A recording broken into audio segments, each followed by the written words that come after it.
வணக்கம் my dear brothers and sisters, எல்லோரும் எப்படி இருக்கீங்க? நல்லா இருக்கீங்களா? ஓகே, இது முக்கியமான ஒரு டாபிக்.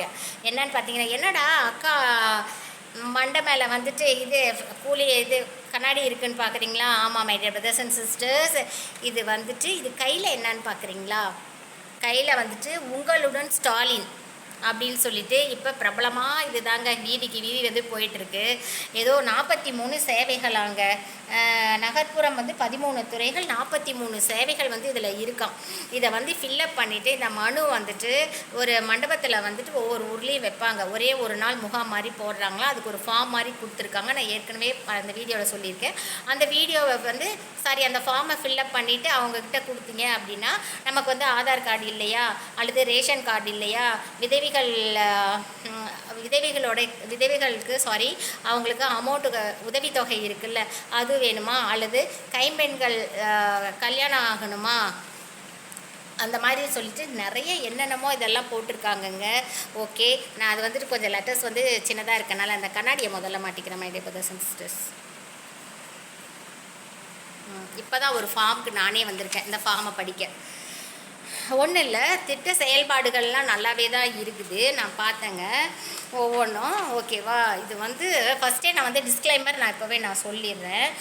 இதில் ஒவ்வொரு உதவித்தொகையும் போட்டு அதுக்கான வந்து விண்ணப்பங்களை கொடுத்தா அந்த உதவித்தொகை அமௌண்ட் வந்து நமக்கு கொடுப்பாங்கன்னு சொல்லியிருக்காங்க.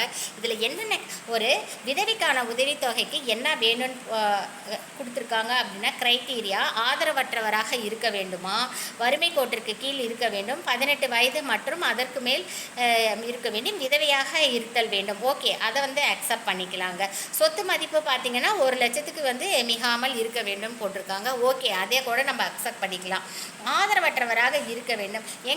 அவங்க வந்து விதவியாக இருக்காங்க, ஓகேங்களா, ஒரு அண்ணன் தம்பி வீட்டில் இருப்பாங்க, அக்கா தங்கச்சிங்க வீட்டில் இருப்பாங்க, இல்லை யாரோ ஒருத்தர் ரிலேட்டிவ்ஸ் வீட்டில் இருப்பாங்க. ஆதரவற்றவராக இருக்க வேண்டும்னா நம்ம ஆதரவற்றவராக இருந்தால் மட்டும்தான் இந்த உதவித்தொகை வந்து வருமா? ஏன் அண்ணன் தம்பி அக்கா தங்கச்சிங்களோட ஒரு விதவை பெண் இருந்தால் அந்த உதவித்தொகையை வந்து ஏன் இந்த கவர்மெண்ட் வந்து நமக்கு கொடுக்காதாங்க?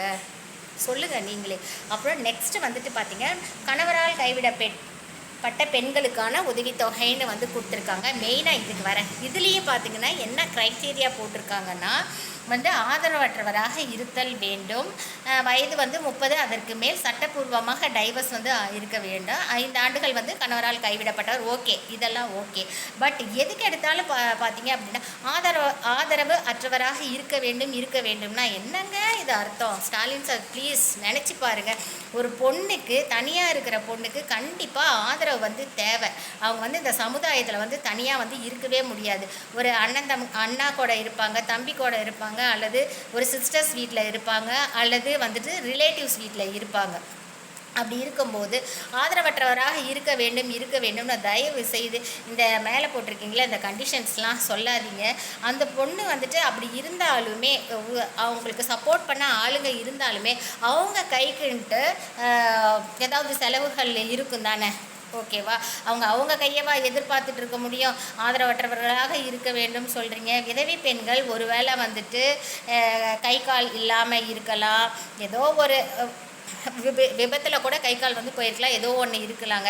அப்பேற்பட்டவங்களுக்கு அந்த உதவித்தொகை வந்து கண்டிப்பாக கிடைக்கணும் ஸ்டாலின் சார். இது வந்து ஆதரவற்றவராக இருக்க வேண்டும், தயவு செய்து இந்த இதை வந்து எடுத்துருங்க.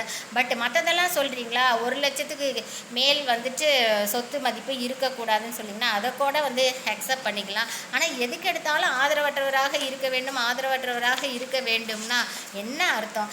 இதில் வந்துட்டு முழுமையாக இந்த பணம் வந்து அவங்களுக்கு போய் சேராதுன்னு தான் நினைக்கிறேன். இது ஒவ்வொருத்தரும் படிக்கும்போதே வந்து ஒரு மாதிரி டென்ஷன் ஆகுதுங்க. இதெல்லாம் ஒரு கண் துடைப்பு நாடகம் மாதிரி தெரியுது. ஒரு விதவைக்கு நீங்கள் உதவி செய்கிறீங்களா, அல்லது கணவரால் கைவிடப்பட்ட பெண்களுக்கு உதவி செய்கிறீங்களா, தயவு செய்து கேளுங்க. அவங்களுடைய ரேஷன் கார்டு கேளுங்க, அவங்களுடைய ஆதார் அட்டையை கேளுங்க, இந்த மாதிரி வேணும் அப்படின்னு சொல்லிட்டு ஃபார்மை ஃபில்அப் பண்ண சொல்லுங்கள். விதவையாக இருந்தால் அதுக்குரிய சர்டிஃபிகேட் கேளுங்க, கணவரால் கைவிடப்பட்டவர்களாக இருந்தால் அதுக்குரிய சர்டிஃபிகேட்ஸ் கேளுங்க. அதை விட்டுட்டு ஆதரவற்றவராக இருக்க வேண்டும்னா இதெல்லாம் என்ன கேட்குறதுக்கு நல்லாவா இருக்குது? தப்பாக நினைக்காதீங்க. அடுத்த டாபிக்கே வரேன். ஓட்டு வேணும்னு கேட்குறீங்க. ஓகே, அதுக்குமே ரெடி, ஓட்டு போடுவாங்க மக்கள். எந்த கட்சி பிடிச்சிருக்கோ அதுக்கு வந்து ஓட்டு போடுவாங்க. அப்போ வந்து நீங்கள் ஒரு சில க்ரைட்டீரியா நீங்கள் வைக்கலாம்ல. ஓட்டு வேணுன்னும் போது பார்த்தீங்க அப்படின்னா எல்லா மக்களும் வந்து ஓட்டு 18 வயது நிரம்பி இருந்தாலே ஓட்டு போடணும்னு சொல்கிறீங்க. நீங்கள் ஏன் அப்போல்லாம் வந்து சொல்லலாம்ல, ஓட்டு போடுறவங்களுக்கு ஆதரவற்றவராக இருக்க வேண்டும், வேலைவாய்ப்பு இல்லாமல் இருக்க வேண்டும், 1,00,000த்துக்கு கம்மியாக வந்து இன்கம் வர மாதிரி இருக்கணும், எந்த சொத்து மதிப்பும் இருக்கக்கூடாது, அப்படி இருக்கிறவங்க மட்டும் எங்கள் ஆட்சிக்கு ஓட்டு போடுங்க அப்படின்னு நீங்கள் சொல்லலாம்ல. ஏன் அப்போ மட்டும் சொல்ல மாட்டேன்றீங்க?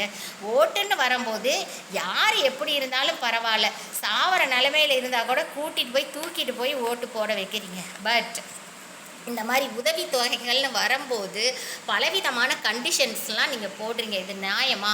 போன டைம் என்ன நீங்கள் சொல்லியிருந்தீங்க அப்படின்னா, இந்த மகளிருக்கான உதவித்தொகை பார்த்திங்கன்னா எல்லாருக்குமே கிடைக்குன்னு வந்து சொல்லிங்க. அதை நம்பி வந்து நிறையா பேர் ஓட்டு போட்டிருப்பாங்க. ஏன் நானே ஓட்டு போட்டேன், எனக்கு கிடைக்கல. ஓகேங்களா? அந்த வைத்தறிச்சல் எனக்கு இன்னுமே இருக்குது. ஏங்க, ஒரு வீட்டில் கவர்மெண்ட் ஜாபில் இருந்தால் அவங்களுக்கு அங்கே இருக்கிற பெண்களுக்கு நீங்கள் முழுமையான அந்த மகளிர் உரிமை தொகை கொடுத்தா தான் என்னங்க? அதை வந்துட்டு இல்லைன்னு சொல்லிட்டு நீங்கள் சொல்லிட்டீங்க. ஓகே, பரவாயில்ல, விடுங்க. இப்போ பார்த்தீங்கன்னா இந்த எலெக்ஷனுக்காக உங்களுடன் ஸ்டாலின் சொல்லிட்டு என்னென்ன உதவித்தொகை பெறுறாங்களோ அதுக்கு பலவிதமான கண்டிஷன்லாம் நீங்கள் போடுறீங்க. இதை பார்த்தாவே ஓகே, ஒரு கண் துடைப்புக்காக கொடுத்துருக்காங்க.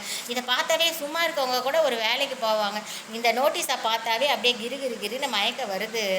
ஸ்டாலின் சார், தயவு செய்து பெண்களுக்கு நீங்கள் உதவி செய்கிறதா இருந்தால் எந்தவித எதிர்பார்ப்பும் இல்லாமல் கண்டிப்பாக பாதிக்கப்பட்ட எல்லா பெண்களுக்குமே உதவி செய்யுங்க.